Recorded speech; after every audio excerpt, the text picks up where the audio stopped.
खूप छान वाटतंय. जवळ-जवळ 3 वर्षांनंतर मला असं वाटतं मी पुन्हा सीरियलमध्ये काम करते. आधी जे प्रेक्षक यायचे ते श्वेता, श्वेता, श्वेता, रंग माझा वेगळा यावरून ओळखत होते. आता जे कोणी येतं ते म्हणतात की डॉक्टर आर्या, डॉक्टर आर्या आम्ही बघतो तुम्हाला, आम्ही बघतो तुम्हाला. जीवाचा जसा स्वभाव आहे की अति केअरिंग, त्यात त्याला मुलगी किंवा त्याला बाळासाठी असणारी ती आस, ह्या सगळ्या गोष्टी मी पूर्ण करते. नंदिनीचं मध्ये-मध्ये येणं खटकतंय. प्रेक्षक खूप शिव्या घालतायत माझ्या DMsमध्ये. हॅलो नमस्कार फ्रेंड्स, मी मज्जाची नीलम. लग्नानंतर होईलच प्रेम या मालिकेच्या सेटवर आली आणि आर्या माझ्यासोबत आहे. कशी आहेस? मस्त. तू कशी आहेस? मी खूप छान आहे. अनघा, किती छान वाटतंय पुन्हा एकदा ते रुटीन सुरू होणं आणि सगळंच. आणि काय ट्विस्ट घेऊन आली आहे मालिकेत तू. खूप छान वाटतंय. जवळ-जवळ 3 वर्षांनंतर मला असं वाटतं मी पुन्हा सीरियलमध्ये काम करते. सध्या माझं नाटक सुरू आहे, त्यामुळे महिन्याला 20-20 शोज असल्यामुळे मला दुसरं काम घेता येत नव्हतं. पण आता सध्या शोज कमी आहेत, त्यामुळे म्हटलं बघूयात आणि लकीली मला कॉल आला आणि त्यांनी सांगितलं एक इंटरेस्टिंग रोल आहे. मी म्हटलं चला करूयात. खूप दिवस झाले मी सुद्धा मिस करत होते कॅमेरा, TV आणि माझे ऑडियन्स TVचे. सो पण कमबॅक केल्यावर काय प्रतिसाद आला ऑडियन्सकडनं तुला? खूप छान प्रतिसाद. म्हणजे अगदी नाटकाचे शोज सुरू असताना आणि एंट्री होऊन मला असं वाटतं 2-3 एपिसोडच झाले होते आणि नाटक संपल्यानंतर सगळे प्रेक्षक येत होते, पण ते आधी जे प्रेक्षक यायचे ते श्वेता, श्वेता, श्वेता, रंग माझा वेगळा यावरून ओळखत होते. आता जे कोणी येतं ते म्हणतात की डॉक्टर आर्या, डॉक्टर आर्या आम्ही बघतो तुम्हाला, आम्ही बघतो तुम्हाला. त्यामुळे इतक्या पटकन ते कॅरेक्टर पिकअप झालंय आणि येस, मला असं वाटतं की आता सध्या OTTवर पण आणि ओव्हरऑलसुद्धा खूप ट्विस्ट आलेत आणि जसं मी म्हटलं होतं की रंग माझा वेगळामध्ये पण खूप ट्विस्ट होते, त्यामुळे मला ते काम करायला मजा यायची आणि आता पण इतके ट्विस्ट आहेत की मला खूप मजा येते. हो, पण आता ठरवलंच आहेस का की जीवा आणि नंदिनीला असंच वेगळं करून राहायचं? म्हणजे काय एपिसोड आहे, आम्ही बघतोय की एकीकडे ती गाणं लावायचं म्हणते आणि त्याच्यानंतर तुझे येणारे रिॲक्शन, टॅटू काढून येत आहे आई बाबा म्हणून. सो काय काय करणार आहेस आता आणखी? ही फक्त सुरुवात आहे असं मी म्हणेन आणि अजून तर ज्या गोष्टीसाठी मी इथे आले आहे, तर ती गोष्ट मेन म्हणजे सरोगसी.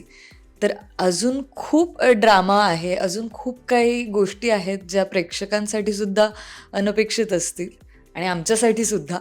आणि आता तेच ठरवलं आहे की येत्या ह्या महिन्याभरात, पुढच्या महिन्यात लोकांना खूप सरप्राइजेस मिळणार आहेत. त्यामुळे मला असं वाटतं की येतो बस सुरुवात आहे, अजून तर खूप काही गोष्टी घडायच्या आहेत. आणि हे कॅरेक्टर सांभाळणं आणि त्यात ते असं आहे ना की आत्ता तू 7वा महिना तुला सुरू झाला आहे असं दाखवत आहे आणि ते पोट वगैरे लावून फिरणं, हे किती सगळं आता हे तारांबळ सुरू आहे आणि कसं हँडल करणारेस?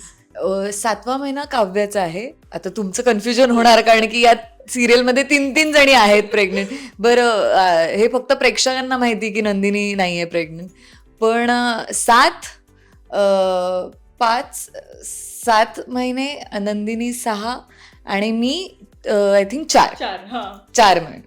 सो मला असं वाटतं मी ह्याची रिहर्सल केली आहे रंग माझा वेगळामध्ये. रंग माझा वेगळामध्ये पण मी प्रेग्नंट होते, गरोदर होते. त्यामुळे याची सवय आहे. म्हणून मला आत्ता करताना काही वेगळं आहे किंवा खूप काहीतरी चॅलेंजिंग आहे, पोट लावून फिरत असं काही वाटत नाही. कारण की ते अजून लहान आहे पोट. यांच्या इतकं मोठं नाही, कारण की त्यांना खूप जास्त त्या बाबतीत स्ट्रगल आहे. मी जरा ओके आहे, मी कम्फर्टेबल आहे. तेच, पण आर्या आता काय काय घेऊन येते मालिकेत? किती ट्विस्ट आणणारे, काय विचार आहे? सध्या आर्याच्या मनात सुरूच आहे का नंदिनी आणि जीवाबद्दल जे काही घडतंय त्यात कसं आपण मध्ये राहायला पाहिजे? मला असं वाटतं की ती हे जाणून बुजून याची सुरुवात नाही झाली आहे. ती गेली अनेक वर्ष तिचं ॲक्सिडेंटमध्ये तिचा नवरा आणि बाळ गेलेलं असतं आणि पोटातही तिच्या बाळ असतं, तेही जातं ॲक्सिडेंटमध्ये आणि कुठेतरी तिला जेव्हा कळतं की नंदिनी आणि जीवा सरोगेट मदर शोधत आहेत, तेव्हा ती मदत म्हणूनच येते. तेव्हा तिच्या मनात काही नसतं. पण जीवाचा जसा स्वभाव आहे की अति केअरिंग, त्यात त्याला मुलगी किंवा त्याला बाळासाठी असणारी ती आस, ह्या सगळ्या गोष्टी मी पूर्ण करते किंवा मी त्यांच्यातला तो दुवा आहे. त्यामुळे ती एक्स्ट्रा केअर ह्या सगळ्या गोष्टी असल्यामुळे मी कुठेतरी एक मित्र म्हणून सुद्धा त्याच्याकडे अट्रॅक्ट झाले आणि मला ते आवडायला लागले हळूहळू. तर माझ्यासाठी ते अट्रॅक्शन पण आहे, कुठेतरी मित्र म्हणून पण आवडतोय, पण ते प्रेम प्रेम आहे असं नाही आहे. ते हळूहळू ते आवडणं स्ट्रॉंग होतंय हे नक्कीच आहे. पण तिला ते मग नंदिनीचं मध्ये मध्ये येणं खटकतंय, कुठेतरी ते इरिटेटिंग होतंय आणि त्यात ती प्रेग्नंट आहे.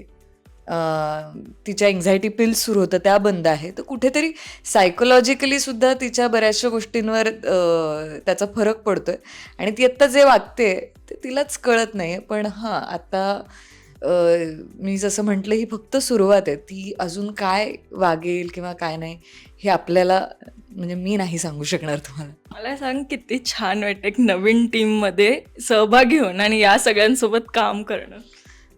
खरं तर हे खूप दडपण असतं, कारण की ह्यांनी ऑलरेडी 500 एपिसोड्सचा पल्ला गाठला आहे.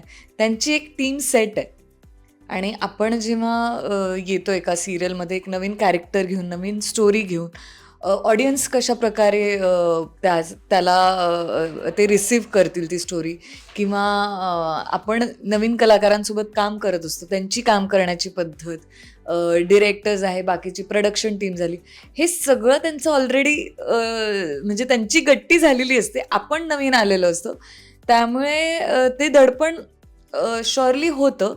पण मला असं वाटतं की त्याच्यापेक्षा जास्त हाय माझी एक्साइटमेंट होती की मी पुन्हा काम करते.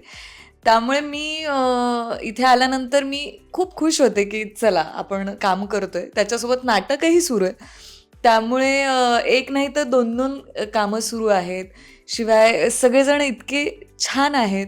सगळे मला कुठे एकदाही असं जाणवलं नाही की मी नवीन भाग आहे ह्या सिरियलचा. मला असं वाटतं की मी आहे, खूप दिवस झाले मी आहे इथे आणि ते कॅरेक्टर पण इतकं छान जुळून आलं. त्यामुळे जे दडपण होतं ते पहिल्याच दिवशी निघून गेलं आणि आता आमची पण सगळ्यांची छान गट्टी झाली. हो, कारण की आता बघितलं ना, जेव्हा तुझं कॅरेक्टर आलं तेव्हा प्रेक्षकांनी लगेच आपलंसं केलं आणि त्यांना ही आर्या खूप आवडते. काय सांगायला आवडणार आहे प्रेक्षकांना?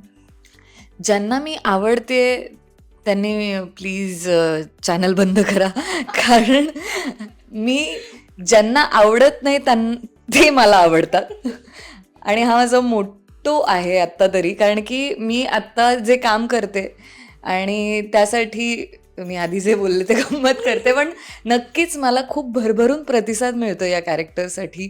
प्रेक्षक खूप शिव्या घालत आहेत माझ्या DMsमध्ये. म्हणजे मला ते पहिले दिवस आठवत आहेत की माझ्या DMsमध्ये खूप लोक शिव्या घालत आहेत. एक रील किंवा प्रोमो टाकल्यानंतर त्याच्या खाली खूप शिव्या घालत आहेत आणि हेच मला हवं होतं.